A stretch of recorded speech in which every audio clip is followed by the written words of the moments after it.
ഇതാ വഴിയല്ലേ? ആത്തെന്തായിരുന്നു പരിപാടി? അമ്പലത്തിലൊരു വഴിപാടിന്റെ കാര്യം പറഞ്ഞു. വഴിപാടായിരുന്നല്ലോ, നല്ല കാര്യമായിട്ടായിരുന്നല്ലോ. തോന്നിയ ദിവസം പറയുന്നത്. തോന്നിയ ദിവസം കാണിച്ചിട്ട് ആ പാവം ജവാന്റെ ഫോട്ടോയില് മാലിട്ട് ചന്ദനത്തിലെത്തിക്കണോ അല്ലേ? പുരുഷേട്ടനെങ്ങാനും അറിഞ്ഞാ പിള്ളച്ചന്റെ ഫോട്ടോയില് മാലിട്ട് ചന്ദനത്തിലെത്തിക്കേണ്ടി വരും. വെടിവെച്ച് ചതറിക്കും.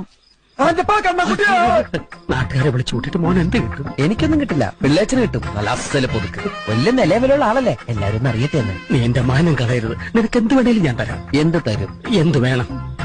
അച്ഛന്റെ കയ്യിൽ നിന്ന് കള്ളക്കണക്ക് എഴുതി വാങ്ങിച്ച കുരുടിമുക്കിൽ 25 സെന്റ് സ്ഥലം. അയ്യോ മാധവ, അത് അയ്യാ മാധവ, അത് എഴുതി തരുമൊന്നും വേണ്ട. അവിടെ ഇത്തവണ എനിക്ക് വിത്തറക്കണം. അതെന്റെ ഒരു മോഹം. ഞാൻ പടാലും ഇട്ടിരിക്കുക. ആയിക്കോട്ടെ, അത് വിറ്റ് കഴിഞ്ഞാൽ എനിക്ക് വിത്തറക്കാലോ. ഇറക്കാം. ഉറപ്പാടാം. പോകാൻ വരട്ടെ. ഇതൊക്കെ മറക്കാതിരിക്കാൻ ഞാനൊന്നും കൂടെ തന്നാലോ? വേണ്ട, ആരും കാണൂല. വേണ്ടെന്നേ. എന്നാ ചാടിക്കോ മോനെ. ഇന്ന് നീ അവിടെ കക്കാൻ കയറരുത്. ഇന്ന് അവിടുന്ന് എന്തെങ്കിലും പോയാൽ നാളെ അത് എന്റെ തലയിലാവും.